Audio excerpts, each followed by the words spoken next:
The alarm bells started ringing on Wall Street before most of America had finished their morning coffee. 9 minutes changed everything.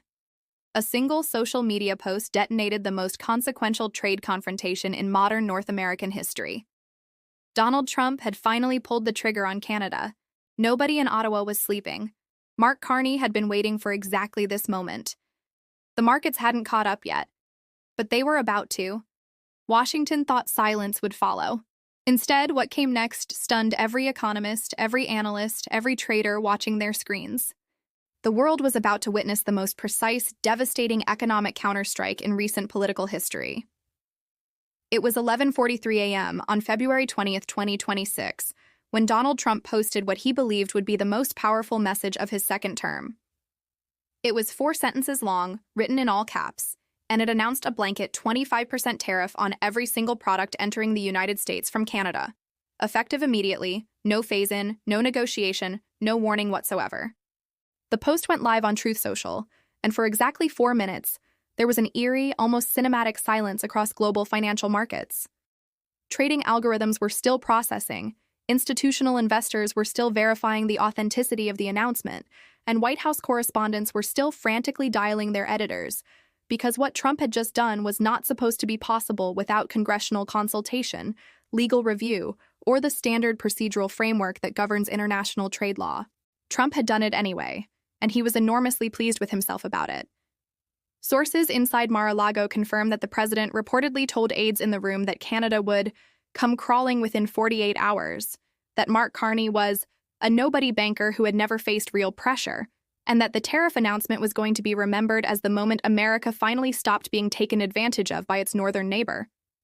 He was wrong, catastrophically, historically, irreversibly wrong, and the proof arrived 9 minutes later. At 11:52 a.m., Mark Carney walked calmly to a podium in Ottawa without notes, without a teleprompter, without the faintest trace of panic on his face. The man who had steered the Bank of Canada through the 2008 financial collapse, and then steered the Bank of England through the volcanic uncertainty of Brexit, did not raise his voice, did not tremble, and did not blink. He simply began speaking in the measured, precise cadence of someone who had already run every scenario, calculated every variable, and decided exactly what the answer was going to be, weeks before the question was even officially asked. Carney announced immediate reciprocal tariffs on American goods entering Canada, matching Trump's 25% figure dollar for dollar. He announced that Canada was formally opening accelerated trade dialogue with the European Union and 3 major Southeast Asian economic partners. He announced an emergency stabilization fund for Canadian industries, directly impacted by American tariffs, funded and ready to deploy within 72 hours. And then, in the single most devastating line of the entire address, he announced that Canada would begin reviewing and selectively restricting energy exports to specific American states, the states most dependent on Canadian natural gas and hydroelectric power to keep their lights on and their factories running. The reaction on the floor of the New York Stock Exchange was immediate and brutal. American automaker stocks dropped 4% within minutes, because every analyst in every trading firm understood simultaneously that the integrated North American auto supply chain, where a single car component crosses the border an average of 7 times before the finished vehicle rolls off the assembly line, had just been turned into an economic minefield. Midwest energy stocks began hemorrhaging value as traders calculated what Canadian energy restrictions would mean for winter heating costs, industrial power supply, and the grid stability of states like Michigan, Minnesota, and Wisconsin that have spent decades building their energy infrastructure around Canadian imports. Within 15 minutes of Carney finishing his remarks, something happened that stunned even the most seasoned political observers inside Washington. 3 of America's most powerful business lobbying organizations, the U.S. Chamber of Commerce, the National Association of Manufacturers, and the American Petroleum Institute, released statements that did not hedge, did not couch concerns in diplomatic language, and did not offer qualified support for the president's position. They openly condemned the tariffs. Not a sitting president's rivals, not foreign governments, not opposition politicians. The very institutional backbone of Republican economic power had just broken with Trump in real time, within minutes of his signature policy announcement landing in the real world. By the closing bell, the S&P 500 had shed 127 points, Over $400 billion in market capitalization had evaporated in under 6 hours. Economists were already using the word recession in private communications.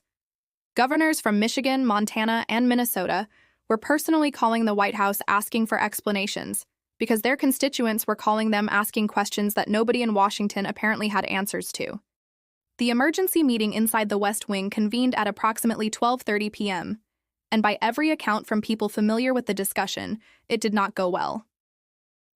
The question on the table was not how to escalate, not how to hold the line, not how to message the tariffs more effectively to the American public.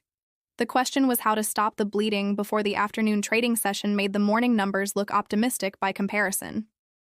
Trump's chief economic advisors reportedly attempted to walk the president through Carney's professional background: the Bank of Canada, the Bank of England, the global financial crisis response, Brexit. And Trump was reportedly dismissive, asking why nobody had told him that Canada had a real guy running it now. One senior aide present at the meeting later told a contact that the question was asked directly whether the administration had war-gamed Canada's response before the tariff announcement, and that the room went uncomfortably quiet before someone changed the subject. The painful truth emerging from that meeting was something that international trade experts had been warning about for months. Canada is not Mexico, and it is not China. Canada has deep institutionalized economic relationships with the European Union. Canada has alternative energy customers in Asia.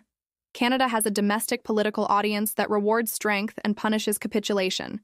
And most critically, Canada in February 2026 had a brand new prime minister who had been handed the single most politically perfect gift imaginable: a clear, aggressive, unprovoked attack from the American president that allowed Carney to position himself as a sovereign defender rather than a compliant neighbor, in front of a Canadian electorate that would be going back to the polls in a matter of months.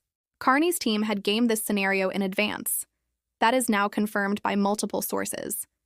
The 9-minute response was not improvised courage. It was a pre-built, pre-approved counterattack architecture that had been sitting in a folder waiting for Trump to provide the trigger, which he obligingly did at 11:43 a.m. on a Thursday morning in February. Every element, the reciprocal tariffs, the energy restriction language, the alternative trade partner announcement, the stabilization fund, had been prepared, reviewed by legal teams, approved by cabinet, and rehearsed. When Trump fired, Carney simply loaded the pre-built cannon and lit the fuse. The legal dimension of this confrontation may ultimately prove more damaging to Trump than the economic one, because the mechanism Canada is using to challenge the tariffs is Trump's own trade agreement. The USMCA, the United States-Mexico-Canada agreement that Trump renegotiated, championed, signed, and has repeatedly cited as one of the signature achievements of his first term, contains explicit provisions governing tariff adjustments, dispute resolution procedures, and most favored nation obligations that legal scholars are now arguing Trump's unilateral action directly violates. Canada has formally initiated the USMCA dispute resolution process, and the complaint documents cite chapter and verse from the agreement that Trump personally celebrated as proof of his deal-making genius. Trade lawyers describe the situation as extraordinarily ironic and potentially precedent-setting, because if Canada prevails in the dispute panel process, which multiple independent legal analysts currently believe is the more likely outcome, it would establish on the formal international legal record that the United States government under Donald Trump violated an international trade agreement that Donald Trump himself negotiated and signed. The implications for American credibility in future treaty negotiations, across every policy domain, would be severe and long-lasting in ways that extend far beyond the immediate tariff dispute. The European Union is watching this case closely, as are Japan, South Korea, Australia, and every other American treaty partner that has spent the past year quietly wondering whether commitments made with Washington are worth the paper they are printed on. Canada winning a formal legal challenge against the United States using Trump's own agreement as the weapon would answer that question in a way that reshapes the entire landscape of American diplomatic leverage globally. The domestic political fallout is where this story becomes genuinely dangerous for Trump's coalition, because the states being hurt most severely by the Canada tariffs are not reliably democratic states. They are the industrial Midwest states that form the geographic and cultural heart of Trump's political base. Michigan's auto industry depends on integrated Canadian supply chains. Minnesota and Wisconsin depend on Canadian energy. Montana's agricultural economy has deep cross-border trade relationships that a 25% tariff disrupts at the most fundamental operational level. Republican senators from these states are privately furious, according to multiple congressional sources, and the word privately is doing progressively less work in those conversations as the economic data gets worse. The calculation that Republican legislators must now make, whether to defend a president whose tariff policy is actively harming their constituents' jobs, energy bills, and retirement accounts, or to break publicly with Trump on an issue where the markets have already rendered their verdict, is exactly the kind of coalition-fracturing calculation that defines the beginning of the end of a political movement's coherence. Trump reportedly cannot stop watching the cable news coverage, cycling through channels, demanding to know why his advisors did not predict Carney's response, and asking repeatedly why the markets are punishing what he continues to describe internally as a total win. Staff are reportedly managing his access to polling numbers showing independent voter support for the trade war collapsing, and managing his access to the growing list of Republican legislators who are asking uncomfortable questions in closed-door conversations.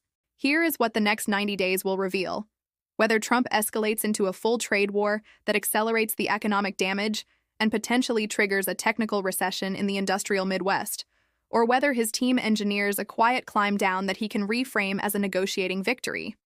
While the markets, the business community, and the international legal community all observe that the threat of American economic aggression produced the precise opposite of its intended result.